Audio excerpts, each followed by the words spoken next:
அல்லேலூயா. சரி, வார்த்தைக்கு நேராக கடந்து போவோம். அப்பனே வழி நடத்துங்கப்பா. இன்றைக்கு பேசுகிற வசனம் பரத்திலிருந்து, ஜோதியின் பிதாவிடத்திலிருந்து, தேவனிடத்திலிருந்து வார்த்தை வரட்டும் ஆண்டவரே. என்னை மறைத்து கொள்ளுங்க, நீங்கள் பேசுங்க. உங்கள் வார்த்தையை மாத்திரம் நாங்கள் கேட்க நாங்கள் காத்திருக்கிறோம். இந்த வார்த்தையினுடைய வல்லமை பலத்த காரியங்களை செய்யட்டும் ஆண்டவரே. நீர் அப்படி செய்கிறபடியினாலே உமக்கு ஸ்தோத்திரம். எல்லா மகிமையும், எல்லா கனமும், எல்லா துதியும் ஒருவருக்கே நாங்கள் செலுத்துகிறோம். இயேசுவின் இன்ப நாமத்தில் ஜீவனுள்ள நல்ல பிதாவே, ஆமென். ஐசிஆர்எம் சர்ச்சினுடைய மிஷினரி ஊழியத்தினுடைய காரியத்தை இன்றைக்கு பார்த்தேன். ரொம்ப ஆச்சரியமாக இருக்குது, ரொம்ப சந்தோஷமாக இருக்குது. நான் இன்றைக்கு ஊழியத்துக்கு வருவேன்னு சொல்லி நான் நினச்சி கூட பார்க்கல. நான் திடீர்னு எனக்கு தோணுச்சு, ஆண்டவர் எனக்கு அந்த ஏவுதலை கொடுத்த உடனே யோசிக்கிட்டே இருந்தேன். அதுக்கேற்ற சூழ்நிலை உருவான உடனே இன்றைக்கு காலையில் தான் வந்தேன். வந்துட்டு உங்களுடைய செய்தியெல்லாம் கொடுத்துட்டு நாளைக்கு சாயந்தரம் மறுபடியும் என்ன செஞ்சிடணும், எங்கள் ஊருக்கு நாங்கள் போயிடுவோம். அதனால் அதிகப்படியான ஜெபம் பண்ணுங்க. நம்முடைய ஜெபம் கண்டிப்பாக தேவை, சரியா? சரி, இன்றைக்கு நம்ம தியானத்துக்கென்று எடுத்துக்கொள்ளுகிற வசனம் யோவான் எழுதிய சுவிசேஷம் 14வது அதிகாரம் 23வது வசனத்தை நான் வாசிக்கிறேன். இயேசு அவனுக்கு பிரதியுத்தரமாக, ஒருவன் என்னில் அன்பாய் இருந்தால் அவன் என் வசனத்தை கைக்கொள்ளுவான். அவனில் என் பிதாவும் அன்பாய் இருப்பார். நாங்கள் அவனிடத்திற்கு வந்து அவனோடு வாசம் பண்ணுவோம். இது யார் சொல்றா? சொல்லுங்க, யார் சொல்றா? இயேசு யாருக்கு சொல்றாரு? நமக்கு தான் சொல்றாரு. நமக்கு தான் சொல்றாரு. என்ன சொல்றாரு? நாங்கள் வந்து உங்களிடத்துல வாசம் பண்ணுவோம். அவர் வந்து நம்ம இடத்துல வாசம் பண்ணுறதுக்கு அவர் எப்படிப்பட்டவராக இருக்கிறார் என்பது நம்ம என்ன செஞ்சுருக்கணும், தெரிந்திருக்கணும். அவருடைய மகத்துவம் என்ன, அவருடைய வல்லமை என்ன, அவருடைய மகிமை என்ன அப்படிங்கிறத நம்ம என்ன செஞ்சுருக்கணும், அறிந்திருக்கணும். அந்த சர்வ வல்லமை உள்ள தேவன் வலிமையான சமுத்திரத்தின் அலைகளை பார்க்கலாம், அதன் பேர் இறைச்சலை பார்க்கலாம். அந்த தேவன் எப்படிப்பட்டவராக இருக்கிறாராம்? அவர் வல்லமை உள்ள தேவனாக இருக்கிறார். அந்த வல்லமை உள்ள தேவன் வந்து எப்படி சொல்கிறான்னு சொன்னால், நான் வந்து உங்கள் இடத்துல நினச்சிவேன், வாசம் பண்ணுவேன். ஒருத்தர் கேட்குறாரு, நான் வந்து வாசம் பண்ணட்டுமா, நான் உங்ககிட்ட வாசம் பண்ணட்டுமா? எவன் ஒருவன் சத்தத்தை கேட்டு அவன் கதவை திறப்பான் என்று சொன்னால், நான் அவனுக்குள்ளே வந்து என்ன செய்வேன், வாசம் பண்ணுவேன். நான் என் இதயத்தை திறந்தா அவர் சொல்கிறார், நான் உனக்குள்ளே வந்து என்ன செய்வேன், வாசம் பண்ணுவேன்.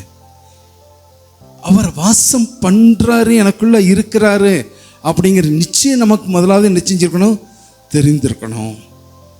பாருங்க, ஏதேன் தோட்டத்தில் முதல்ல ஏதேன் தோட்டத்தில் ஆண்டவர் மனுஷர்களை உருவாக்குகிறார். ஆதாம் ஏவாளையும் சிருஷ்டித்து அவர்களோடு கூட நினைச்சுவாரா, அந்த குளிர்ச்சியான வேளையில் அவர்களோடு கூட ஆண்டவர் நினைச்சுவாரா, பேசுவார். ஆதாமி அந்த மிருகங்களுக்கெல்லாம் என்ன பேரிடுறாரு, ஒவ்வொன்றுக்கும் என்னென்ன பேரிடுறாருன்னு சொல்லி அவர் வந்து அதை பார்ப்பார். ஆதாம் என்னென்ன செய்கிறான் அப்படிங்கிறத பார்ப்பார்.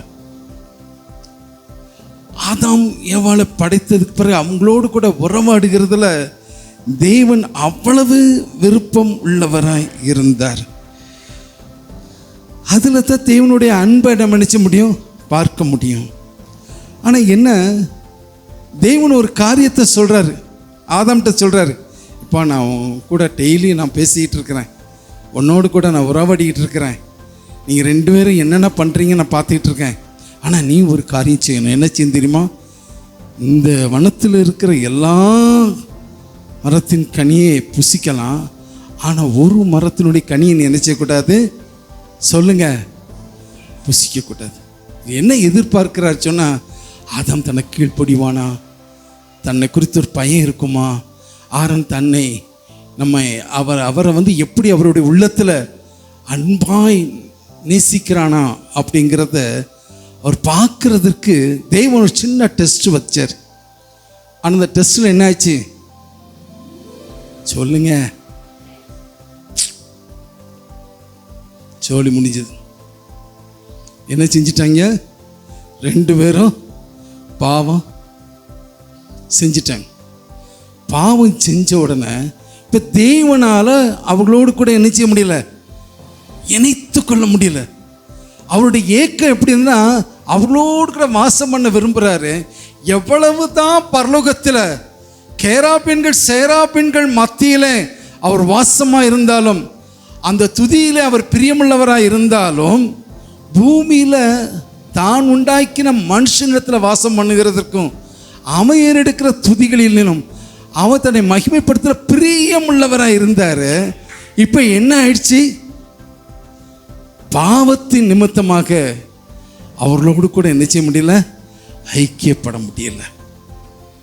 ஆனால் அவருடைய ஏக்கம் எப்படி இருந்துச்சுன்னா மனுஷனோடு கூட தங்கி வாசம் பண்ணணும் அப்படின்னு சொல்லி என்ன செஞ்சார்? தேவன் விரும்பினார். அப்போ ஒரு காரியம் செஞ்சு தான் ஆகணும், வேறு வழி இல்லை. என்ன பண்ணுறாரு அப்படி சொன்னால், தான் மனுஷனுக்குள்ள வாசம் பண்ணுகிறதுக்கு ஒரு சந்ததி தேவை, ஒரு சந்ததி தேவை. அந்த சந்ததியை யாரை தெரிந்து கொண்டார்? ஆபிரகாம தேவன் என்ன செஞ்சார்? தெரிந்து கொண்டார். ஆபிரகாம தேவன் தெரிந்து கொண்டு ஆபிரகாமிடத்தில் சொல்கிறாரு, இந்த இஸ்ரவேல் ஜனங்கள் மத்தியில் நான் வாசம் பண்ணணும், அதை பிரித்தெடுக்கப்பட்ட ஜனமாக மாறணும், அவர்களோடு கூட நான் உறவாடணும். அதனால் இந்த ஜனங்கள் எப்படி இருப்பாங்க, இவங்களோடு கூட ஐக்கியமாக எனக்கு பங்கு கொள்ள முடியல அப்படின்னு சொல்லி ஆண்டவர் நினைச்சாரு, உன் ஜனங்கள் மத்தியில் நான் வாசம் பண்ணுறதுக்கு எனக்கு நீ வேணும், நீ வரணும் அப்படின்னு சொல்லி ஆபிரகாம தேவன் நினைச்சாரு, எழுப்புறார். ஆபிரகாம்கிட்ட ஒரு காரியம் சொல்கிறாரு.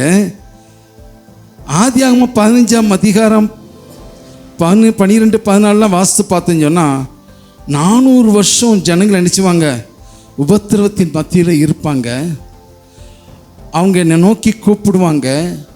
அப்பொழுது நான் அவங்களுடைய குரலை கேட்டு என்ன செய்வேன், அவங்கள விடுதலையாக்குவேன் அப்படி சொல்லிட்டு எகிப்தினுடைய அடிமைத்தனத்துக்குள்ள இஸ்ரவேல் ஜனங்கள் இருக்கிறாங்க. அந்த ஆளோட்டிகளுடைய உபத்திரவத்தை தாங்க முடியாதபடிக்கு இவர்கள் தேவனை நோக்கி அவங்க நினைச்சாங்க, கூப்பிடுறாங்க. அப்போ ஆண்டவர் வந்து யாரை எழுப்பினார் சொன்னா, மோசையை தேவன் நினைச்சாரு எழுப்பினார். மோசை என்ன செஞ்சாரு? தெரிந்து கொண்டார். இப்போ மோசை வந்து எப்படிப்பட்டவராக இருந்தார் அப்படி சொல்லி பார்த்தீங்கன்னா, மோசே வந்து சகல கலைகளிலும் அவர் பெயர் பெற்றவராக இருந்தார். அவர் எங்கே வளர்ந்தார்? பார்வோனுடைய அரண்மனையில் வளர்ந்தார், வளர்க்கப்பட்டார். அவர் யாரால் வளர்க்கப்பட்டான்னு சொன்னால், அவருடைய சொந்த அக்கா எபிரேய ஸ்திரீனால் அவர் வளர்க்கப்பட்டார். அப்போ அவருக்குள்ள ஒரு உணர்வு இருந்துச்சு, தான் எபிரேயருங்கிற உணர்வு இருந்துச்சு. அதனால் இஸ்ரவேல் ஜனங்களை குறித்த ஒரு பாரம் அவருக்குள்ள, எபிரேய ஜனங்களை குறித்த ஒரு பாரம் அவருக்குள்ள இருந்தது. நீங்கள் இதைத்தான் எபிரேயர் ஆக்கியோன் எழுதும்போது அவர் சொல்கிறாரு. அவர் என்ன சொல்கிறாரு சொன்னால், நீங்கள் 11வது அதிகாரம் நினைக்கிறேன், 11வது அதிகாரத்தை எடுத்து வாசித்து பார்த்தோம்னா, விசுவாசத்தினால் மோசே தான் பெரியவனான போது பார்வோனுடைய குமாரத்தின் மகன் எண்ணப்படுவதை வெறுத்து அநித்தியமான பாவ சந்தோஷங்களை அனுபவிக்கிறதை காட்டிலும் தேவனுடைய ஜனங்களோடு துன்பத்தை அனுபவிப்பதே தெரிந்து கொண்டு இனி வரும் பலன் மேல் நோக்கமாயிருந்து எகிப்தில் உள்ள பொக்கிஷங்களிலும் கிறிஸ்துவின் நிமித்தம் வரும் நிந்தையிலும் அதிக பாக்கியம் என்று என்ன செஞ்சாராம், எண்ணினாராம். அப்போ இந்த மோசையை தேவன் எழுப்புறார். இந்த மோசை எங்கே கொண்டு வந்து நிறுத்தினாச்சுன்னா, பார்வோன் அரண்மனையில் இருக்கிற வரைக்கும் தன்னுடைய திட்டத்தை மோசையை கொண்டு என்ன செய்ய முடியாது, செயல்படுத்த முடியாது. இப்போ மோசே எங்கே கொண்டு வர்றாரு சொன்னால், மீதியான் தேசத்துக்கு தேவன் நினைச்சாரு கொண்டு வந்தார். மீதியான் தேசத்துக்கு எப்படி கொண்டு வந்தார்னு உங்களுக்கு எல்லாத்துக்கும் தெரியும். 2 எகிப்தியனும் எபிரேயரும் சண்டையிட்ட போது என்ன செஞ்சார், ஒருத்தனை அடித்து சாகடிச்சிட்டார். அவன் போய் சேர்ந்துட்டான். இவர் யாருக்கும் தெரியாதுன்னு நினச்சிக்கிட்டு இருந்தார். அடுத்த நாள் 2 எபிரேயர் பசங்க சண்டை போடுறாங்க. இவர் போய் கண்டிக்கிறான், ஏன்ப்பா சண்டை போடுறீங்க அப்படின்னு கண்டித்தோன்னே, ஓ நீ அந்த நேற்று ஒருத்தனை கொன்னிய, அது மாதிரி எங்களை கொல்ல வர்றியோ அப்படின்னு கேட்ட உடனே இவருக்கு நடுக்கம் உண்டாயிட்டு. இது வரைக்கும் என்ன நினச்சாரு, யாருக்கும் தெரியாதுன்னு நினச்சார். ஆனால் இந்த 2 பேருக்கு என்ன செஞ்சது, தெரிஞ்சிச்சு. இப்போ இவனு மூலமாக பார்வனுக்கு தெரிஞ்சது அப்படின்னு சொன்னால், பார்வன் நினச்சிவான் நிச்சயமாக தன்னை கொன்று போட்டு விடுவாரே அப்படின்னு சொல்லிட்டு அங்கிருந்து தப்பி ஓடி எங்கே வர்றாரு, மீதியான் தேசத்துக்கு வர்றார். மீதியான் தேசத்தில் அந்த ஜனங்கள்லாம் எப்படி இருப்பாங்க, அவங்களாம் பிளாக் பீப்புள். அவங்களாம் யார், பிளாக் பீப்புள். அந்த இடத்துல அவர் வர்றார். இவர் எப்படிப்பட்டவராக இருக்கிறாரு, அழகுள்ளவராக இருக்கிறார், சௌந்தரியமானவராக இருக்கிறார். இவர் அந்த இடத்துக்கு வர்றார். ஆடு மேய்க்கிற தொழில் அவருக்கு கிடைச்சிது. அந்த மீதியான் தேசத்தினுடைய ஆசாரியன் அவர் என்ன செஞ்சார், மோசையை ஏற்றுக்கொண்டார். எவ்வளோதான் வித்தியாசங்கள் இருந்தாலும் அவர் என்ன செஞ்சார், மோசையை தன் மருமகனாக அவர் என்ன செஞ்சார், ஏற்றுக்கொண்டார். மாமனார் என்ன செய்கிறாரு, எத்திரோ என்ன பண்ணுறாரு, அவர் ஏற்றுக்கொள்கிறார், மருமகனாக ஏற்றுக்கொள்கிறார். இந்த மருமகனாக ஏற்றுக்கொள்கிறதுக்கு தேவனுடைய உந்துதல் இல்லாமல் அவரால் என்ன செய்ய முடியாது, ஏற்றுக்கொள்ள முடியாது. அப்போ அவர் ஏற்றுக்கொள்கிறாரு. இப்போ மாமனார் சொல்லிட்டாரு, எப்பா இங்கே வாப்பா மருமகனே, நம்ம ஆடுகள்லாம் அங்கங்கே அலைஞ்சிட்டு கிடக்கு, இதையும் சேர்த்து என்ன செய், மேய்க்க கொண்டு போ அப்படின்னு சொல்லி அனுப்புகிறார். இப்போ தொழில் என்ன தொழில் ஆயிட்டு, மோசைக்கு ஆடு மேய்க்கிற தொழில் ஆயிடுச்சு. இவர் எங்கே இருந்தார், அரண்மனையில் இருந்தார். கொஞ்சம் கண் அசைஞ்சாலும் 10 பேர் அவருக்கு கீழ்ப்படுகிறதுக்கு இருந்தாங்க. அவ்வளவு கலைகள், வாக்குவாதங்கள் எல்லாம் அவருக்கு தெரிந்திருந்தோம்.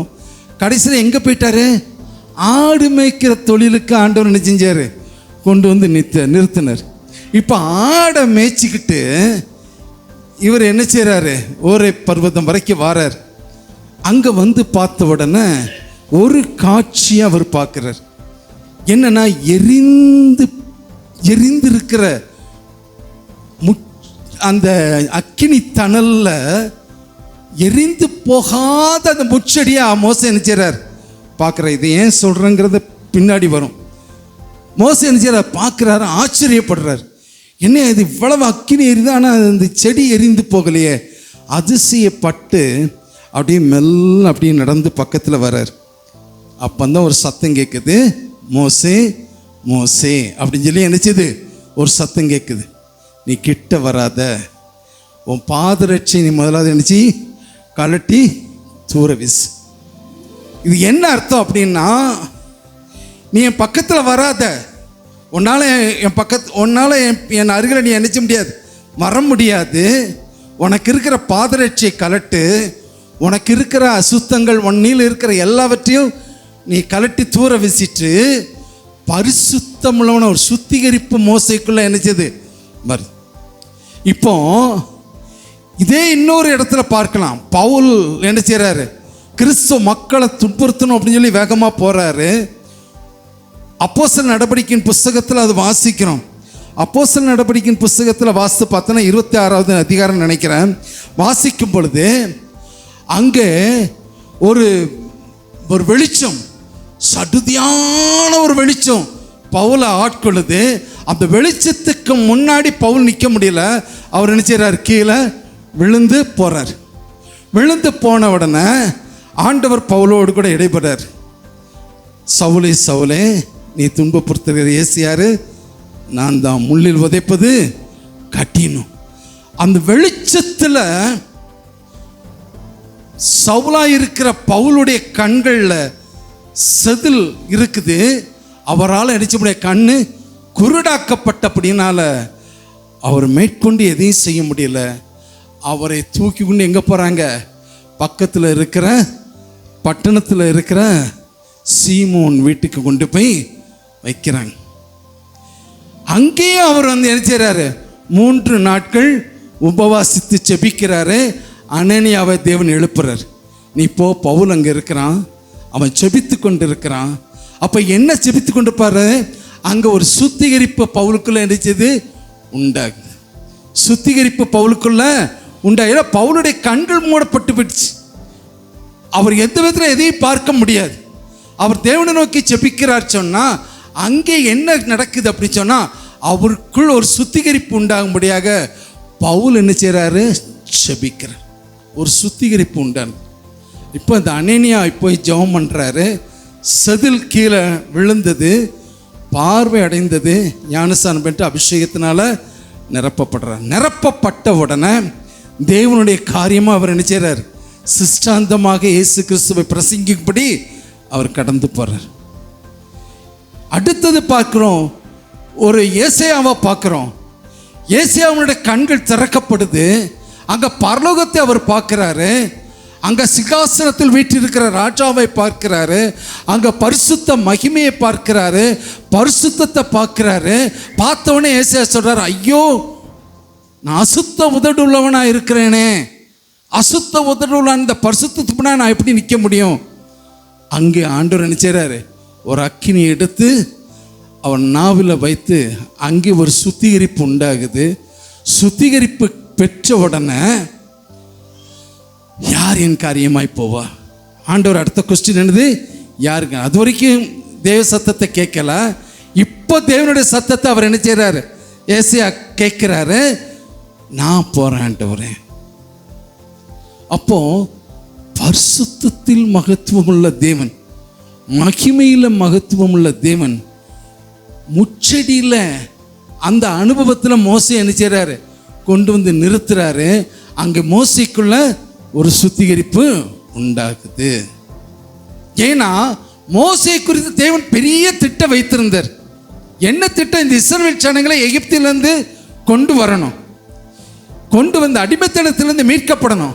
மோசையை குறித்து ஒரு திட்டம் இருந்தது. அந்த திட்டம் எப்படின்னா, அந்த திட்டத்துக்கு மோசே தன்னை என்ன செய்யணும், பரிசுத்தப்படுத்தி கொள்வது அவசியமாக இருந்தது. நெக்ஸ்ட் ஒரு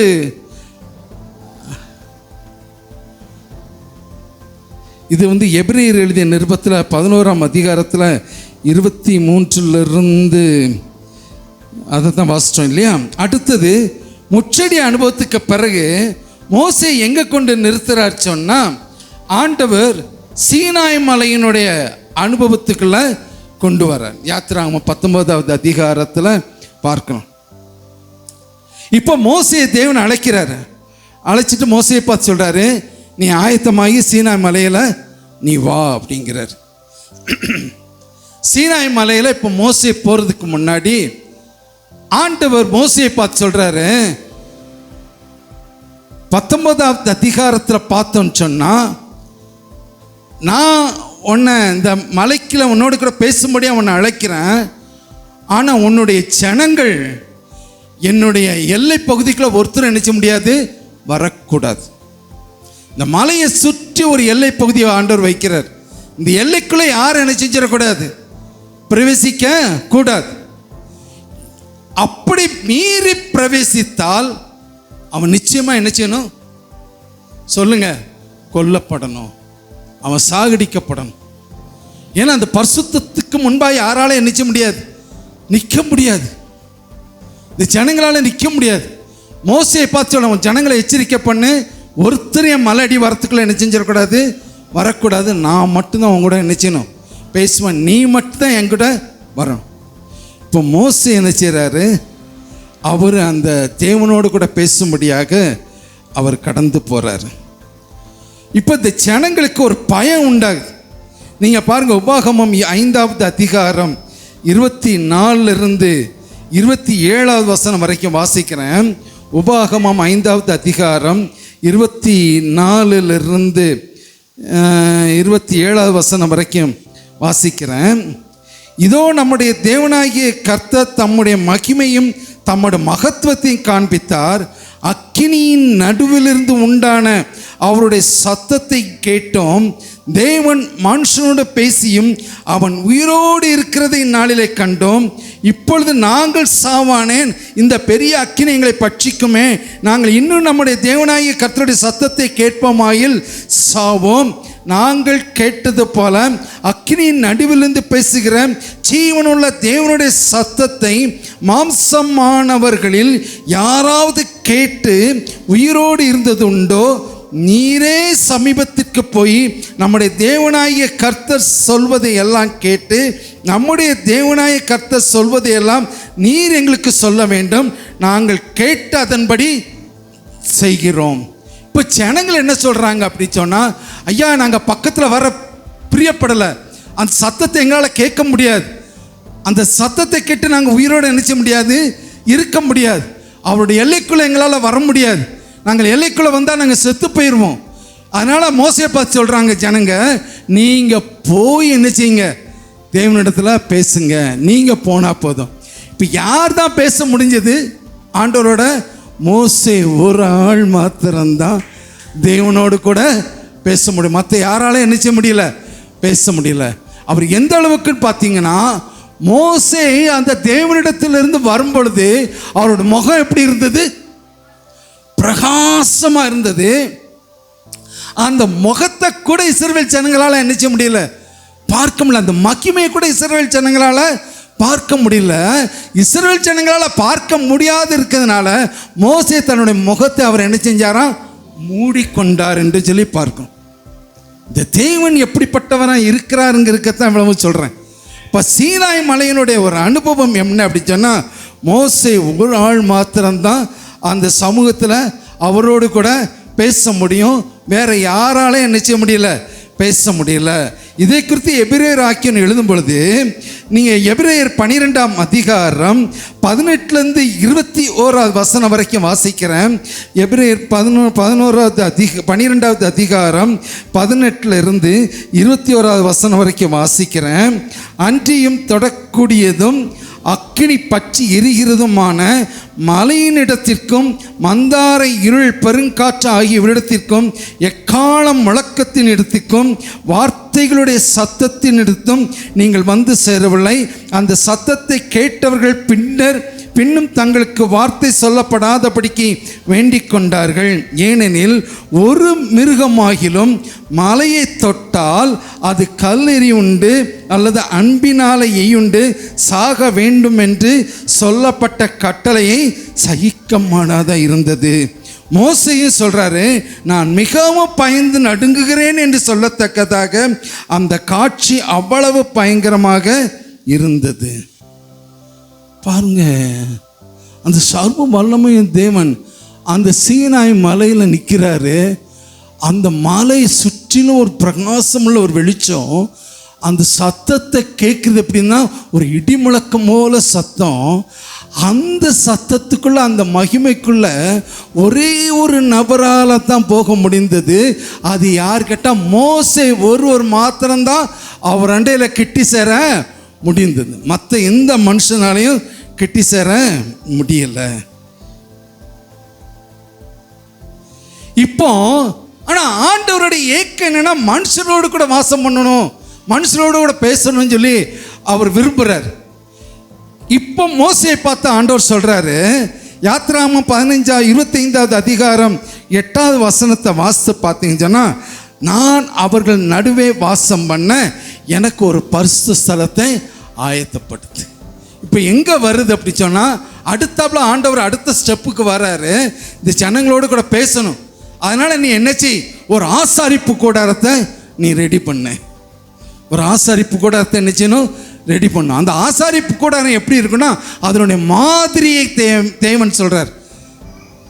பரிசுத்த ஸ்தலம், வெளிப்புறம் பரிசுத்த ஸ்தலம், மகா பரிசுத்த ஸ்தலம். இந்த மகா பரிசுத்த ஸ்தலத்துக்குள்ள யார் போக முடியும் சொன்னால், ஒரு பிரதான ஆசாரியன் மட்டும்தான் அந்த மகா பரிசுத்த ஸ்தலத்துக்குள்ள போக முடியும்.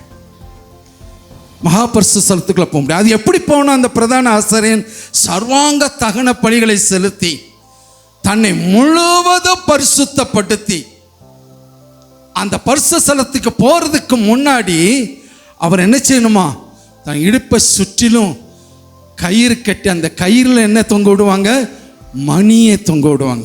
பெல் இருக்கு இல்லையா, பெல்லை தொங்க விடணும். அந்த கயிறு வெளியே இருக்கும்.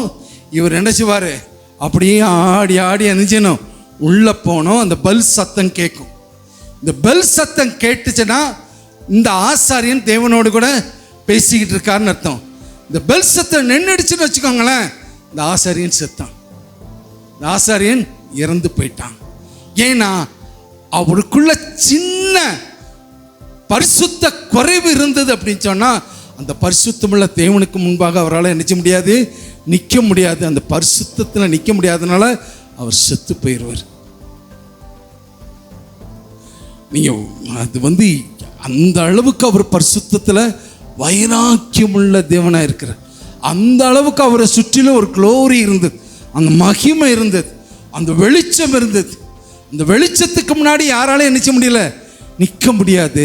ஒரு பிரதான ஆசாரியன் மாத்திரமே தன்னை சுத்திகரித்து கொண்டு தான் அவருடைய சமூகத்தில் நினைச்ச முடியும், போக முடியும்.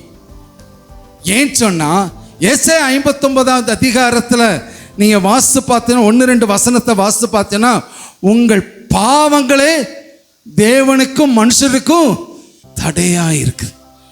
பாவம் ஒன்று தான் அவருக்கு நினைச்சது தடையாக இருக்குது. மனுஷனால் வாசம் பண்ணக்கூடாதபடிக்கு எது தடையாக இருக்குது சொன்னால், மனுஷனுடைய பாவம் அங்கே தடையாக இருக்குது. நீங்கள் என்னாகமம் 12வது அதிகாரம் 3வது வசனத்தை வாசிப்போம். என்னாகமம் 12வது அதிகாரம் 3வது வசனத்தை வாசிக்கிறேன். என்னாகமம் 12வது அதிகாரம் 3வது வசனத்தை வாசிங்கன்னா, மோசேயானவன் பூமியுள்ள சகல மனிதர்களிலும் மிகுந்த சாந்த குணமுள்ளவராக இருந்தார், மிகுந்த சாந்த குணமுள்ளவராக இருந்தார். இப்போ யாருக்கு தான் தகுதி இருக்குது? மோசே ஒரு ஆளுக்கு தான் தகுதி இருக்குது. அவர் தகுதி உள்ளவராக தேவன் மோசே என்ன செஞ்சார், தன்னுடைய கரத்தில் எடுத்துக்கொண்டார். ஆனால் இவரும் என்ன செஞ்சிருக்கிறாரு, ஒரு கொலையை செஞ்சுட்டு தான் என்ன செஞ்சிருக்கிறாரு, அங்கே வந்திருக்கிறார். ஆனால் ஒரு சுத்திகரிப்பு நடந்தது. அந்த சுத்திகரிக்கப்பட்டு இப்போ மோசே எப்படி மாறினா, இவர் பெரிய கோபக்காரன் தான், கோபத்தில் தானே ஒருத்தனை கொன்னாரு. இப்போ மோசேனுடைய சுவாபம் எப்படி மாறிடுச்சு, சாந்த குணமுள்ளவராய் மாறினார். அப்போ ஒரு மனுஷனுடைய சுவாபம் எப்போ மாறுது, தேவனுக்குள் பிரவேசிக்கும் பொழுது, தேவனுடைய மகிமைக்குள் நிற்கும் பொழுது அவனுடைய சுவாபம் முற்றிலுமாக என்னச்சது மாறுகிறது. இப்போ ஆசாரிப்பு கூடாரம், இந்த ஆசாரிப்பு கூடாரத்தில் ஒரு கிருபாசனம், அந்த உடன்படிக்கப்பட்ட 2 கேருபீன்கள், அந்த கிருபாசனத்தினில் இருந்து தான் தேவன் நினைச்சார் பிரதான ஆசாரியனோட பேசுவார். அந்த ஆசாரிப்பு கூடாரத்துக்குள்ள யார் போக முடியும்? மோசே போகலாம், பிரதான ஆசாரியன் அந்த ஆசாரிப்பு கூடாரத்துக்குள்ள போக முடியும். மற்றபடி யாராலும் என்ன செய்ய முடியாது, போக முடியாது. இப்போ ஆசாரிப்பு கூடாரம், அந்த ஆசாரிப்பு கூடாரத்தில் என்னாகமம் 7வது அதிகாரம் 89வது வசனம், என்னாகமம் 7வது அதிகாரம் 89வது வசனத்தை வாசிக்கிறேன்.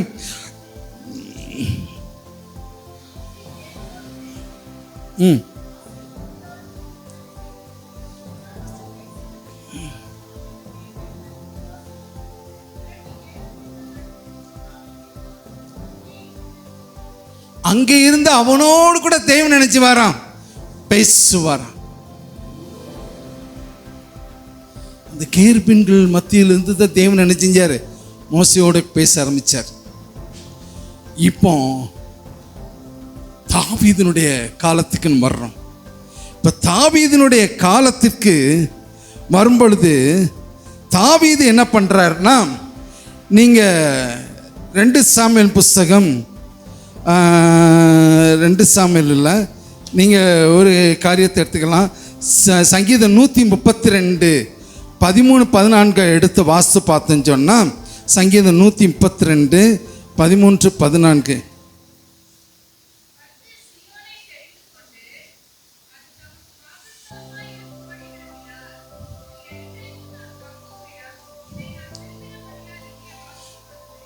பாருங்க, கர்த்தர் சீயோனை அவர் என்ன செஞ்சாராம், தெரிந்து கொண்டார். சீயோனை தெரிந்து கொண்டு அதை தம்முடைய வாசஸ்தலமாக தேவன் தெரிந்து கொண்டார். இப்போ எங்கே வருது அப்படின்னு சொன்னால், ஆசாரிப்பு கூடாரத்தில் இருந்த உடன்படிக்கை பேழை உடன்படிக்கப்பட்டு எங்கே வருது அப்படின்னு சொன்னால் எருசலேம் தேவாலயத்திற்கு வருது. படிப்படியாக பார்க்குறோம். சீனாய் மலையில் மோசே ஒரு ஆள் தான் தேவனோடு கூட பேச முடியும், வேற யாரும் நெருங்க முடியாது. ஆசாரிப்பு கூடாரத்துக்குள்ள பிரதான ஆசாரியன் பேச முடியும், மோசே பேச முடியும். அவர்கள் தேவனுடைய சத்தத்தை கேட்குறாங்க. அதற்கு பிறகு தாவீதை தேவன் தெரிந்து கொண்டு தாவீதின் மூலமாக சீயோனை கர்த்தர் தனக்கென்று அவர் தெரிந்து கொண்டார். இந்த சீயோன் அப்படிங்கிறது நீங்கள் 2 சாமுவேல் புத்தகம் 5ஆம் அதிகாரம் 6லேருந்து 9ஆம் வசனம் வரைக்கும் வாசித்து பார்த்தீங்கன்னா, கிமு 1062 தாவீது எருசலேம் நகரத்தை கைப்பற்றினார். எருசலேம் நகரத்துக்குள்ள இருக்கிற 4 குன்றுகளில் ஒரு குன்று சீயோன் மலை. அந்த சீயோனை தேவன் தனக்கென்று வாசஸ்தலமாய் கொண்டார். அந்த சீயோனுக்குள்ள தேவனோட உடன்படிக்கை பேழை இருக்கிறது. இப்போ தாவீது காலத்திற்கு பிறகு தாவீது சாலமோனை கூப்பிட்டு சொல்றாரு, ஒரு தேவாலயத்தை கட்ட சொல்றாரு. இப்போ பெரிய தேவாலயத்தை கட்டி அந்த உடன்படிக்கை பேழை எங்க வந்துருச்சு சொல்லுங்க. தூங்குகிறவங்கள ஒரு அல்லேலூயா சொல்லுங்களேன். எல்லாரும் முழிச்சிருக்கீங்களா? ஐயோ, ரொம்ப ஆச்சரியமா இருக்க. பரவாயில்லையே. அப்போ எருசலேம் தேவாலயத்தில் எல்லாம் 2 கைகளை தூக்குங்க, அல்லேலூயான்னு சொல்லுங்களேன். பத்தாது. சரி, கைகளை போடுங்க. தூங்கணும்லாம் முழிச்சிட்டீங்க, ஒன்றும் ப்ராப்ளம் கிடையாது.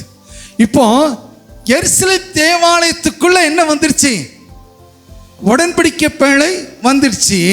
இந்த உடன்படிக்கை பேழை எருசலேம் தேவாலயத்துக்குள்ள கொண்டு வந்த உடனே ஆசாரியர்களால் அந்த மகிமைக்குள்ள என்ன செய்ய முடியல, செக்கினா மகிமைக்குள்ள போக்க முடியல. ஆசாரியர்களே செத்து போயிடுறாங்க. சீயோன் மலையில் தேவனால் தெரிந்து கொள்ளப்பட்ட ஒரு வாசஸ்தலமாக இது. நீங்கள் கிமு 999 சாலமோன் தேவாலயத்தை கட்டி முடித்த பிறகு அந்த தேவாலயத்துக்குள்ள என்ன ஆயிடுச்சு, உடன்படிக்கை பேழை வந்தது. அதனால தான் தாவீது சங்கீதத்தில் எழுதும்போது சொல்கிறாரு, சங்கீதம் 48:1-2 வாசிக்கும் பொழுது எருசலேம் மகாராஜாவின் நகரமாயிற்று. சங்கீதம் 87:1-3 வரைக்கும் வாசித்து பார்த்தோம் சொன்னால் சீயோனின் வாசல்களில் பிரியமாக இருக்கிறேன் என்று சொல்கிறாரு ஆண்டவர். சங்கீதம் 102:15 வாசித்தோம்னு சொன்னால் கர்த்தர் சீயோனை கட்டி மகிமையில் அவர் வெளிப்படுகிறவராக இருக்கிறார். சகரியா 8ஆவது அதிகாரம் 2ஆவது வசனத்தை வாசித்து பார்த்தோன்னா, நான் சீயோனுக்காக கடும் வைராக்கியம் கொண்டிருக்கிறேன். அப்போ 3 விதமான அனுபவம். என்ன? முதலாவது அனுபவம் சீனாய் மலையினோட அனுபவம். இந்த சீனாய் மலையில் மோசே தவிர தேவன் பக்கிட்ட யாராலையும் சேர முடியல. அது தேவன் அவ்வளவு மகத்துவமும் அவ்வளவு பரிசுத்தமுள்ள தேவனாக இருக்கிறார். 2வது, தேவன் எங்கே வர்றாரு? ஆசாரிப்பு கூடாரத்துக்குள்ள வர்றாரு. ஆசாரிப்பு கூடாரத்துக்குள்ள பிரதான ஆசாரியன் நினைச்சிருந்தான் தேவனின் சமூகத்தில் போவான். அந்த கேருபீன்களில் இருந்து, அந்த சேராபீன்கள் கேராபீன்கள் மத்தியிலிருந்து தேவன் பேசுவார். அந்த சத்தத்தை மோசே கேட்க முடிந்தது, பிரதான ஆசாரியன் கேட்க முடிந்தது. அந்த பிரதான ஆசாரியன் அந்த சத்தத்தை கேட்பதற்கு அவர் தன்னை முற்றிலும் சுத்திகரிக்கப்பட்டவராய் பரிசுத்தமாக்கப்பட்ட நிலவில் தான் அவரால் நினைச்ச முடியும், அந்த சத்தத்தை கேட்க முடியும். 3வது உடன்படிக்கை பேழை. இந்த உடன்படிக்கை பேழை எங்கே வந்துருச்சு? எருசலேம் தேவாலயத்துக்குள்ள வந்துருச்சு. இந்த எருசலேம் தேவாலயத்தில் தேவன் நினைச்சார் உடன்படிக்கை பேழை மூலமாக பேச ஆரம்பித்தார்.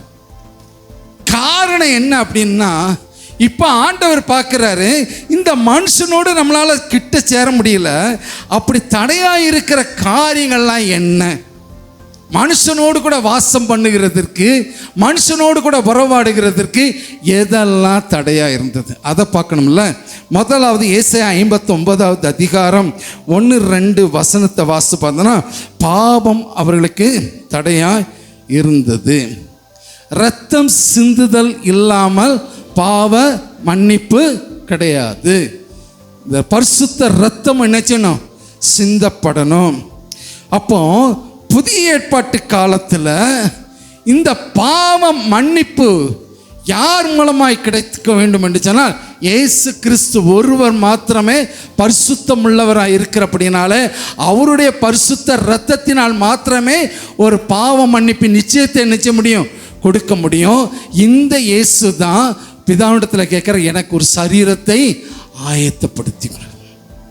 அப்போ இயேசு கிறிஸ்து தான் வருகிறதற்கு ஆபிரகாமுடைய சந்ததியை தெரிந்து கொண்டு, ஆபிரகாம் மூலமாக ஒரு சந்ததி தெரிந்து கொண்டு, அதிலிருந்து அவர் நினைச்சார் தாவீதின் வம்சத்திலிருந்து தேவன் நினைச்சாரு ஒரு மனிதனாக இந்த பூமியில் வருகிறதற்கு மரியாளை கர்த்தர் நினைச்சாரு தெரிந்து கொண்டார். இந்த மரியாளுடைய வயிற்றில் பரிசுத்த ஆவியினால அவர் கற்பமாகி ஒரு மகனை பெற்றெடுக்க, அந்த மகன் யார் தான்? இயேசு கிறிஸ்து. இப்போ இயேசு கிறிஸ்து மனுஷனாக வந்தார். அவர் வந்ததற்கு பிறகு அவர் என்ன செய்கிறார் சொன்னால், அவர் எதன் வழியாய்த்தான் ஒரு மீட்பை கொடுக்க முடியும்னு சொன்னால், மனுஷனுடைய அக்கிரமம் அவ்வளவு பெரிதாய் காணப்பட்டது. எந்த அளவுக்கு பெரிதாய் காணப்பட்டேன்னா, நோவாவின் காலத்தில் அக்கிரமம் பெரிதாக இருக்கிறதுன்னு சொல்லி ஆண்டவர் என்ன செஞ்சார்? ஜனங்களை அழிக்கணும்னு சொல்லி பிளான் பண்ணார். நோவாவை ஒரு பேழையை செய்ய சொல்கிறார். இந்த பேழைக்குள்ளே மனுஷன் போகலை, ஆனால் நோவா குடும்பம் மாத்திரம்தான் இந்த பேழைக்குள்ளே பிரவேசித்தது. மனுஷர் எந்த மனுஷன் அந்த பேழைக்குள்ளே பிரவேசிக்கலை. ஏன்னா நோவா எத்தனையோ வருஷ காலம், 140 நினைக்கிறேன், அத்தனை வருஷ காலம் அவர் சுவிசேஷம் சொன்னார்.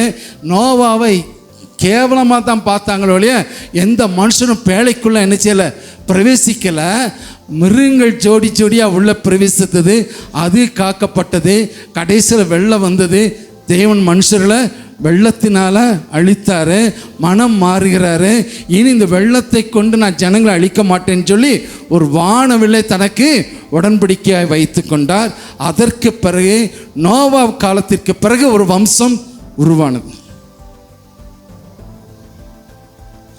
அப்போ இப்படி இவர்கள் விருத்தி அடைந்து வராங்க. ஆபிரகாம் விருத்தி அடைகிறாரு, யாக்கோப்பு வராரு, எல்லாம் விருத்தி அடைந்து ஒரு கூட்டம் இஸ்ரவேல் ஜனங்கள் இருக்குது. எகிப்தில் அடிமைத்தனத்தில் இருக்கிறாங்க. இவங்களை மீட்டு கொண்டு வர்றதுக்கு மோசையை தேர்ந்தெடுக்கிறாரு. மோசையை கொண்டு தேவன் எகிப்திலிருந்து ஜனங்களை மீட்டெடுத்து வந்தாங்க. அப்படி ஜனங்கள் உருப்படியாக இருந்தாங்களா? ஒருத்தனும் உருப்படியாக இல்லை. எல்லாரும் என்ன செஞ்சான்? பாவம் செய்து தேவ மகிமையை இழந்து போனாங்க. அத்தனை எகிப்தில் அவ்வளோ பெரிய ஒரு ரட்சிப்பை தேவன் கட்டளை இட்டாலும், அவ்வளோ பெரிய வல்லமையை தேவன் வெளிப்படுத்தினாலும், இந்த ஜனங்கள் எப்படி இருந்தாங்க? எகிப்தின் மீதில் தான் முகம் கொண்டாங்களே ஒழிய தேவனுடைய ரட்சிப்பின் மேலே அவங்க நிச்சயில விசுவாசம் வைக்கல. அப்போ தேவன் மனம் வருந்துறார். இந்த ஜனங்களுக்கு என்னதான் செய்ய? எவ்வளவோ நம்ம செஞ்சு காமிக்கிறோம். இந்த ஜனங்களுடைய இருதயம் கல்லாக இருக்கிறதே, எப்படி மாற்றுறது?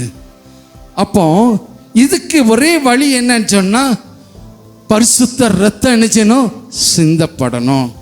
ரெண்டாவது, கொலோசியர்கள் இந்த நிருபத்தில் வாசித்து பார்த்தீங்கன்னா 1வது அதிகாரம் 14-15 வாசிங்க. கொலோசியர் 1வது அதிகாரம் 14-15 வாசிங்க.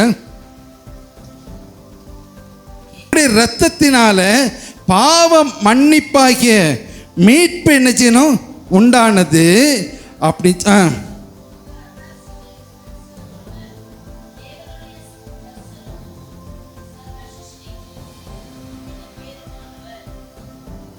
பூலோகத்தில் உள்ளவர்களுமாய காணப்படுகிறவைகளையும் காணப்படாதவைகளுமான சகல வஸ்துக்களும், சிங்காசனங்கள் ஆனாலும், கத்வத்துவங்கள் ஆனாலும், துரைத்தனங்கள் ஆனாலும், அதிகாரங்கள் ஆனாலும், சகலமும் அவரை கொண்டு அவருக்கென்று சிருஷ்டிக்கப்பட்டது. அவர் எல்லாவற்றிலும் முந்தினவர், எல்லாம் அவருக்குள் நிலை நிற்கிறது.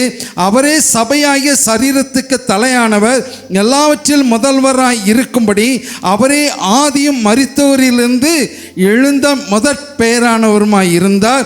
சகல பரிபூரணமும் அவருக்குள் வாசமாய் இருக்கவும் அவர் சிந்தின சிலுவையின் இரத்தத்தினாலே சமாதானத்தை உண்டாக்கி பூலோகத்தில் உள்ளவைகள் பரலோகத்தில் உள்ளவைகள் யாவையும் அவர் மூலமாக தமக்கு ஒப்புரமாக்கி கொள்ளவும் அவருக்கு பிரியமாய் இருந்தது. அடுத்தது பார்க்கிறோம், இதே அதிகார கொலோசியருக்கு எழுதிய நிருபத்தில் 1வது அதிகாரம் 13வது வசனத்தை வாசித்து பார்த்தீங்கன்னா, இருளின் அதிகாரத்திலிருந்து ஆச்சரியமான அந்த அன்பின் குமாரனாகிய அவருடைய ராஜ்யத்துக்கு உட்படுத்தினவரமாக இருக்கிற பிதாவை ஸ்தோத்தரிக்கிறோம். அப்போ இருளின் ராஜ்யம் ஒன்று இருக்குது, அவருடைய குமாரனுடைய ராஜ்யம்னு ஒன்று இருக்குது. இந்த இருளுக்குள்ளாக இருக்கிற ஜனங்களை மீட்டெடுத்து அவருடைய அன்பின் குமாரனாகிய இயேசு கிறிஸ்துவின் ராஜ்யத்துக்குள்ள உட்படுத்துவது அவசியமாக இருந்தது. கலாத்தியர் எழுதிய நிருபம் 3வது அதிகாரம் 13வது வசனத்தை வாசித்து பார்த்தீங்கன்னா, இந்த பாவத்து நிமித்தமாக அந்த ஜனங்களுக்குள்ள என்ன இருந்தது? சாபம் பெருகி போயிருக்கு. சாபம் நினைச்சது பெருகி போயிருக்கு. இந்த சாபத்திலிருந்து ஒரு விடுதலை வேணும். அடுத்தது எபிரேயர் எழுதிய நிருபம் 2வது அதிகாரம்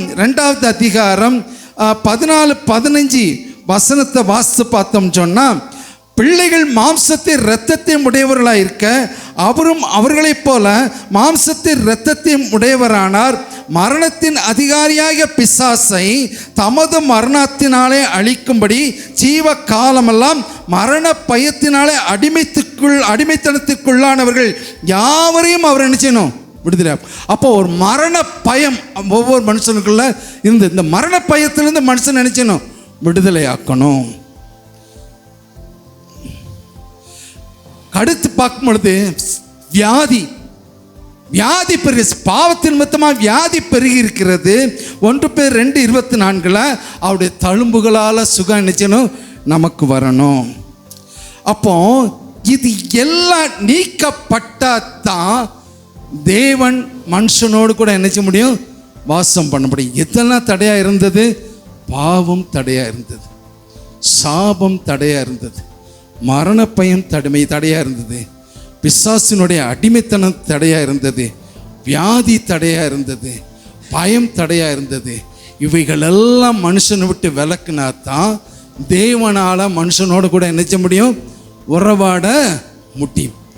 இதை செய்கிறதற்கு தான் இயேசு கிறிஸ்து சிலுவையில் நமக்காக பலியானார். உங்களுக்கு புரியுதா? அவர் நமக்காக என்ன செஞ்சார்? பலியானா. நீங்கள் பிலிப்பியர் எழுதிய நிருபத்தில் 2வது அதிகாரத்தில் வாசிக்கிறோம். பிலிப்பியர் எழுதிய நிருபத்தில் 2வது அதிகாரம் 6-11 வசனம் வரைக்கும் நான் வாசிக்கிறேன். 6-11 வசனம் வரைக்கும் வாசிக்கிறேன். அவர் தேவனுடைய ரூபமாய் இருந்தும் தேவனுக்கு சமமாய் இருப்பதை கொள்ளையாடின பொருளாய் எண்ணாமல் தம்மை தாமே வெறுமையாக்கி அடிமையின் ரூபம் எடுத்து மனுஷர் சாயலானார். அவர் மனுஷர் ரூபமாய் காணப்பட்டு மரண பரியந்தம், அதாவது சிலுவையின் மரண பரியந்தம் கீழ்ப்படிந்தவராகி தம்மை தாமே தாழ்த்தினார். ஆதலால் தேவன் எல்லாவற்றிற்கும் மேலாக அவரை உயர்த்தி இயேசுவின் நாமத்தில் வானோர் பூதலத்தோர் பூமியின் கீழுள்ளோர் முழங்கால் யாவும் முடங்கும்படியாக பிதாவாகிய தேவனுக்கு மகிமையாக இயேசு கிறிஸ்து கர்த்தர் என்று நாவுகள் எல்லாம் அறிக்கை பண்ணும்படியாக எல்லா நாமத்திற்கும் மேலான நாமத்தை அவருக்கு தந்தருளினார். உங்களுக்கு புரியுதா? எங்கிருந்து எங்கே வருதுன்னு பார்த்தீங்களா? அவர் மகிமையின் ராஜா. பரிசுத்தத்துக்கு முன்னாடி யாராலும் நிற்க முடியலை. மோசே ஒரு ஆள் தான் அவருக்கு முன்னாடி நிற்க முடிந்தது. அடுத்தது வாசஸ்தலம். என்ன வாசஸ்தலம்? ஆசாரிப்பு கூடாரம். அந்த ஆசாரிப்பு கூடாரத்துக்குள்ளே யார் தான் பிரவேசிக்க முடிந்தது? பிரதான ஆசாரியன் தான் பிரவேசிக்க முடிந்தது. மோசேயால் மாத்திரம்தான் பிரவேசிக்க முடிந்தது. அடுத்தது எங்கே வராரு? எருசலேம் தேவாலயத்துக்கு வராரு. தேவாலயத்தில் உடன்படிக்கை பெட்டி வைக்கப்பட்டது. இந்த உடன்படிக்கை பேழையிலிருந்து தேவன் அப்புறம் ஆசாரியன் மூலமாக தேவன் பேசினார். இப்போ மனுஷ மனுஷர்களுக்குள் இருக்கிற எல்லா தடைகள் விளக்கப்படுவதற்கு இயேசு கிறிஸ்து சிலுவையின் மரணத்தை தவிர, சிலுவையில் ரத்தம் சிந்துதல் தவிர வேற வழியே இல்லை. இயேசு கிறிஸ்து சிலுவையில் என்ன செஞ்சார்? ரத்தம் சிந்தி அவர் நம் ஒவ்வொருவரையும் பிதாவோடு அவர் என்ன செஞ்சாராம்? ஒப்புரவாக்கினார். இப்போ நீங்களும் நானும் யாரோடு ஒப்புரவாக்கப்பட்டிருக்கோம்? பிதாவோடு ஒப்புரவாக்கப்பட்டிருக்கோம். அதனால தான் அவர் யோவான் சுவிசேஷத்தில் 14ஆம் அதிகாரத்தில் 23ஆம் வசனத்தில் சொல்லும்போது அவருடைய ஜெபம் எப்படி இருந்ததுன்னா, பிதாவை நோக்கி அவர் ஜெபிக்கிறாரு. அவர் என்ன சொல்லி ஜெபிக்கிறார்? நீங்கள் எல்லாம் பார்த்தீங்களா? அதை வாஸ்து பார்த்துருக்கீங்களா? நானும் பிதாவும் வந்து என்ன செய்வோம்? வாசம் பண்ணுவோம். நானும் பிதாவும் வந்து உங்களிடத்துல வாசம் பண்ணுவோம். அதெல்லாம் நீங்கள் நல்லா வாசித்து பாருங்கள். அது ரொம்ப ரொம்ப அழகாக இருக்கும். அந்த இதெல்லாம் பார்க்கும் பொழுது இவ்வளவு இயேசு நம்ம மேலே இவ்வளவு அன்பு வைத்திருக்கிறாரா அப்படின்னு கேட்டிங்கன்னா, அவ்வளவு அன்பை தேவன் நம்ம மேலே என்ன செஞ்சிருக்கிறாரு? வைத்திருக்கிறார். அவர் ஒரு இடத்துல சொல்லும்போது சொல்கிறாரு, நீங்கள் எதை கற்றுக் கொடுத்தீங்களோ அதெல்லாம் நான் என்ன செஞ்சேன்? கற்றுக் கொடுத்தேன். நான் எந்த மகிமையை நீங்கள் ஜனங்களுக்கு கொடுக்கணும்னு சொன்னீங்களோ அந்த மகிமையை நான் என்ன செஞ்சேன்? என் ஜனங்களுக்கு கொடுத்துருக்குறேன். இன்னும் நான் என்ன செய்வேன்? வெளிப்படுத்துவேன். கிருபங்க. இதெல்லாம் வந்து சாதாரணமான ஒரு விஷயம் கிடையாது. இன்றைக்கு பவுல் காலத்தில் எடுத்து வாசித்து பார்த்தீங்கன்னா 1 கொரிந்தியர் 6ஆவது அதிகாரம் 19ஆம் வசனத்தை வாசித்து பாருங்க. தேவன் நம்முடைய சரீரத்தை அவர் ஆலயமாய் மாற்றி இருக்கிறார். உங்களுக்கு புரியுதா? தேவன் நம்மளுடைய சரீரத்தை என்னவா மாற்றி இருக்கிறாரு? அவர் சொந்த ஆலயமாய் மாற்றி இருக்கிறார். சீனாய் மலையில் மனுஷனே பிரவேசிக்க முடியாது, வாசஸ்தலத்துக்குள்ள மனுஷனே போக முடியாது. ஆனால் இப்போ தேவன் எப்படி வந்திருக்கிறார் சொன்னால், இந்த சரீரத்தை தேவன் தாவாசம் பண்ணுகிற ஒரு ஆலயமாய் அவர் என்ன செஞ்சிருக்கிறாராம்? மாற்றியிருக்கிறார். இதுக்காக தான் எபேசியர் எழுதிய நிருபத்தில் 1ஆவது அதிகாரம் 12ஆவது வசனத்தை வாசித்து பார்க்கும்போது, அவர் சுதந்திரமாகும்படியாக, தமக்கு சுதந்திரமாகும்படியாக நாம் ஒவ்வொருவரையும் தேவன் என்ன செஞ்சாராம்? தெரிந்து கொண்டார். அடுத்தது பார்க்கிறோம், 1:13 பார்க்கிறோம், பரிசுத்த ஆவியினால நம்ம மேலே என்ன செஞ்சிருக்கிறாரு? ஒரு முத்திரையை ஆண்டவர் என்ன செஞ்சிருக்கிறாரு? வைத்திருக்கிறாரு. அருமையான கிறிஸ்துவுக்குள் பிரியமான தேவச்சனமே, உங்கள் சரீரம் யாருடைய ஆலயமாக இருக்குது? இந்த ஆலயத்துக்குள்ளே யார் வாசமாக இருக்கிறா? தேவன் வாசமாக இருக்கிறார். எந்த ஸ்தானத்தில் கொண்டு நிறுத்தியிருக்கார் தெரியுமா? நம்மளை எந்த ஸ்தானத்தில் கொண்டு நிறுத்தியிருக்கார் தெரியுமா? ஒரு ஆசாரியனே உள்ளே போக முடியாது, பிரதான ஆசாரியனே உள்ளே போக முடியாது, அவரோடு கூட பேச முடியாது. ஆனால் இன்றைக்கு ஆண்டவர் நம்மளை எப்படி வச்சிருக்கிறாரு? வெளிப்படுத்துகிற விசேஷத்தில் பார்க்குறோம், அவர் நம்மீது அன்பு கூர்ந்து தம்முடைய பரிசுத்த இரத்தத்தினால பாவமர நம்மளை கழுவி, அவர் தேவனுக்கு மட்டுமே நம்மளை எங்கே நிற்கிறாரு? ஒரு ஆசாரியனா நம்மளை கொண்டு என்ன செய்கிறாரு? நிறுத்துகிறார். அல்லேலூயா. நீங்களும் நானும் யாரு? தேவனுக்கு முன்பு ஆசாரியர்களாக இருக்கிறோம், ராஜாவாக இருக்கிறோம். ஏன் ஆசாரியர்கள் ராஜா அப்படின்னு சொன்னால், ஆசாரியர் எப்போதும் தேவனுக்கு முன்பாக நிற்பான், அவன் தேவனிடத்தில் பேசுவான், தேவனுடைய ரகசியத்தில் கேட்பான். ஆனால் ராஜாவா என்ன செய்யணும்? ஜனங்கள் மத்தியில் தேவன் வெளிப்படுத்தின எல்லாவற்றையும் ஜனங்களுக்கு வெளிப்படுத்துகிற ஒரு அனுபவம். இந்த 2 காரியமும் இணைந்து தான் ஆண்டவர் சொல்றாரு, நீ ஆசாரியனாகவும் ராஜாவாகவும் தேவன் என்ன செஞ்சிருக்கிறாரு? நம்மளை வைத்திருக்கிறார். அப்போ நம்ம சாதாரணமானவர்களா? யோவான் எழுதிய சுவிசேஷம் 1ஆவது அதிகாரம் 12ஆவது வசனத்தை வாசித்து பார்த்தீங்கன்னா, அவர் தன்னுடைய சொந்த பிள்ளைகளாக நம்மளை என்ன செஞ்சிருக்கிறாராம்? சொல்லுங்களேன், உற்சாகமே இல்லையா? ஐயா நீங்கள் எப்போ முடிப்பீங்க? மணி 12:44 12:45 ஆயிடுச்சு. நீங்கள் எப்போ முடிச்சு நாங்கள் எப்போ வீட்டுக்கு போய் எப்போ சாப்பிட? நீங்கள் இன்னும் இழுத்துக்கிட்டே போகிறீங்களான்னுங்களா? நான் இழுத்துகிட்டே தான் போகிறேன். 2 மணி வரைக்கும் இன்றைக்கி செய்தி கேட்டு தான் போகணும். நீங்கள் கேட்டு இன்றைக்கி எங்கே போகணும்? ஒரு மகிமையான பிரசன்னத்தோடு நீங்கள் வெளியே பண்ணிச்சணும் போகணும். சரியா? ஒரு சில முகம் அப்படியே மாறுது. 2 மணி வரைக்கும் தேவனே எங்களை காப்பாற்றும், எங்களை ஏன் கைவிட்டீர்?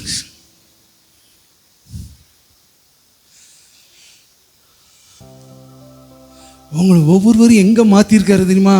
நீ ஆசாரி இல்லையா, நீ ராஜா. அடுத்தது சொல்கிறாரு, நீ என் பிள்ளை, உன்னை சுதந்திரமாக நான் உன்னை வைத்திருக்கிறேன், பரிசுத்த ஆவியினால் உன்னை என்ன செஞ்சிருக்கிறேன், முத்திரையாக்கப்பட்டிருக்கிறேன், முத்திரையாக்கி இருக்கிறேன். மனுஷன் தேவனோடு கூட பேச பயந்தான். இன்னைக்கு நம்ம ஆண்டவரோடு கூட பேசும்படியாக தேவன் நமக்கு ஆவியின் வரத்தை கொடுத்துக்கிற. அந்நிய பாஷை வர என்ன தெரியுமா? நீ அந்நிய பாஷையில் பேசுறீங்கல்ல, அது எதுக்கு தெரியுமா? நம்ம தேவனோடு கூட பேசுகிறோம். மனுஷன் அன்றைக்கு மோசே ஒரு ஆள் தான் பேச முடிஞ்சது, வேற யாராலும் பேச முடியாது.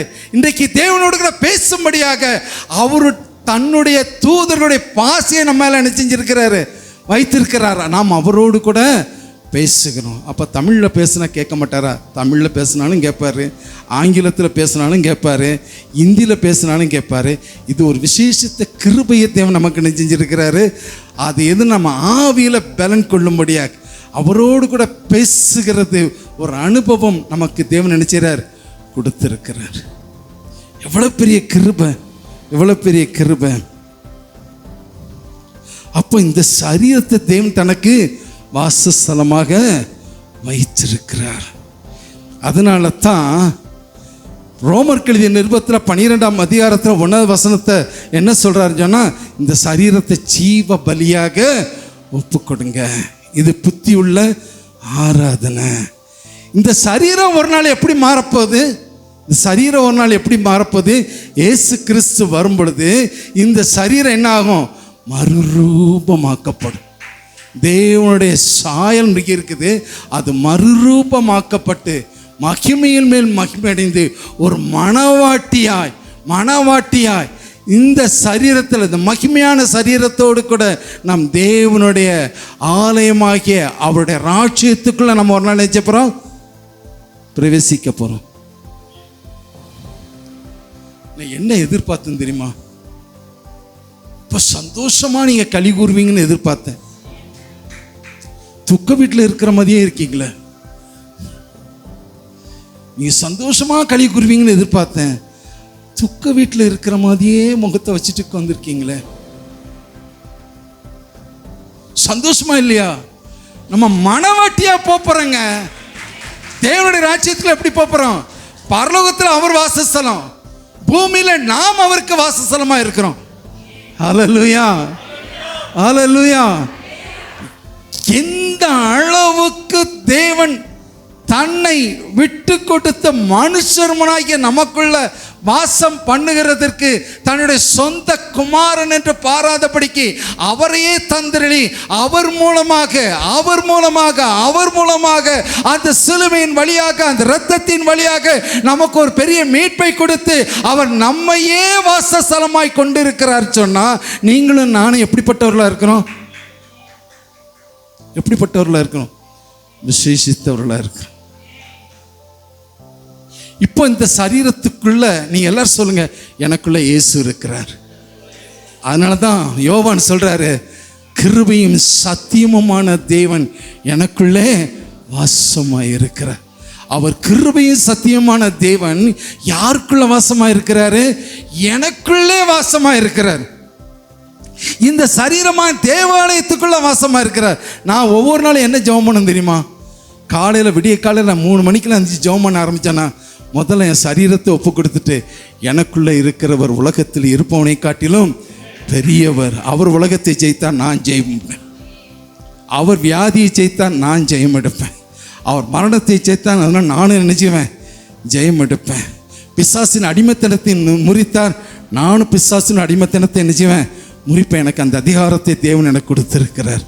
ஏன்னா என்னுக்குள் தேவன் வாசமாக இருக்கிறார்.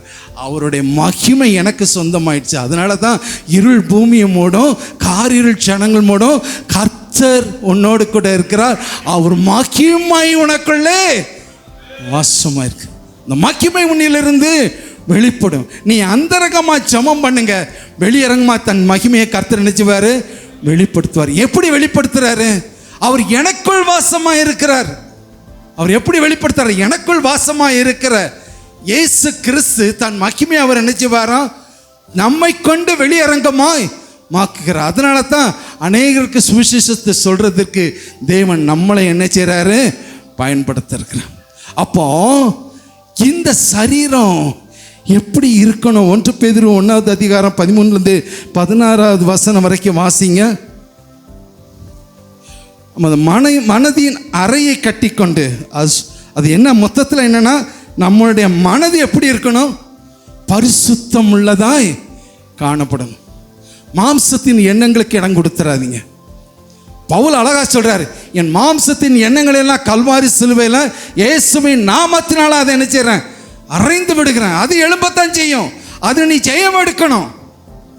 மாம்சத்தின் எண்ணங்களுக்கு நீ இடம் கொடுத்தேனா, பிசாசுடைய கிரியைகளுக்கு இடம் கொடுத்தேனா, தேவன் உனக்குள் வாசமாய் இல்லை, எனக்குள் வாசமாய் இல்லை. அவர் எனக்குள் வாசமாய் இருப்பதற்கு ஒவ்வொரு நாளும் நான் சுத்திகரிக்கப்படுவது அவசியமாக இருக்கிறது, பரிசுத்தமாக்கப்படுகிறதற்கு அவசியமாக இருக்கிறது. அந்த பரிசுத்தமுள்ள தேவன் எனக்குள் என்ன செய்யணும், வாசம் பண்ணணும். பூமியில் எப்படி வாழ தீர்மானிக்கிறோமோ அதுவே நம்மை நித்தியத்தில் நாம் பெறப்போகிற இடத்தை நிர்ணயம் செய்கிறது. நல்ல கவனிங்க, பூமியில் எப்படி நம்ம வாழ தீர்மானிக்கிறோமோ அதுவே நம்மை நித்தியத்தில் நாம் பெறப்போகிற இடத்தை தீர்மானிக்கிறது. நம்ம என்ன இடத்தை சுதந்திரித்து கொள்ள போகிறோங்கிறது பூமியில் வாழ்கிற நாட்டில் எப்படி வாழ்கிறோமோ அந்த வாழ்க்கை தான் பரலோகத்தில் நம்மளை என்ன செய்ய முடியும், நிர்ணயம் பண்ண முடியும். அதனால தான் ஆண்டவர் சொல்கிறாரு, உங்கள் இறுதி கலங்காது இருக்கட்டும், நான் போகிறேன் உங்களுக்கு என்று ஒரு வாசஸ்தலத்தை ஆயத்தப்படுத்தி நான் உங்களை என்ன செய்வேன், கூட்டிகிட்டு போவேன். என்னங்க எவ்வளவு பெரிய கிருபை ஆண்டவர் நமக்கு கொடுத்துருக்கிறார். அதனால தான் தேவனுடைய ராஜ்யத்தை நம்ம தேடுறோம். பின்னர் உங்களுக்கு எல்லாம் சேர்த்து கொடுக்கப்படும், எல்லாம் உங்களுக்கு கொடுப்பாரு. இஸ்ரவேலை உன்னை ஆசீர்வதிப்பது பிரியம்னு சொல்றாரு. நம்ம ஆசீர்வாதத்தை நாம தான் என்ன செய்யணும், சுதந்திரித்து கொள்ளணும். நாம தான் என்ன செய்யணும், சுதந்திரித்து கொள்ளணும். ஏன்னா எனக்குள்ள இருக்கிறவர் ஆசீர்வாதத்தின் ஊற்றா இருக்கிறவர் எனக்குள்ள இருக்கிறார். அவர் கிருபையின் ஊற்றா இருக்கிறவர், இரக்கத்தின் ஊற்றா இருக்கிறவர், அவர் வல்லமை உள்ளவர். அவர் எனக்குள் வாசமாக இருக்கிறபடினால எனக்கும் தேவனுக்குள்ள உறவு, அந்த உறவை பிரிக்கக்கூடிய எந்த ஒரு காரியத்துக்கும் நீங்கள் என்ன செஞ்சிடக்கூடாது, இடம் கொடுத்துடக்கூடாது, இடம் கொடுத்துடக்கூடாது. பிசாசு தந்திரமாக தான் நம்மளை என்ன செய்வான், வஞ்சிப்பான். அந்த தந்திரத்துக்கு நீங்கள் என்ன செஞ்சிடக்கூடாது, இடம் கொடுத்துடாது. அதனால தான் பிசாசுடைய தந்திரங்களை அறியாததல்லவே அவனுக்கு எதிர்த்து நில்லுங்க, அப்பொழுது அவன் என்ன செய்வான், ஓடிப்போவான். ஆனால் அதுக்கு முன்னாடி என்ன வார்த்தை கொடுக்கப்பட்டிருக்கு, தேவனுக்கு நீங்கள் கீழ்ப்படிந்திருங்க. என் சத்தியத்தை கை கொள்ளுகிற இடத்துல தேவ அன்பு பூரணமாய் இருக்கும். நானும் பிதாவும் அவனுக்குள் தங்கி வாசம் பண்ணப்போம். எத்தனை பேருக்கு வாஞ்சி இருக்கு? அப்படி எழுந்துருங்க பாப்பா, எல்லாரும் அப்படி எழுந்துருங்க.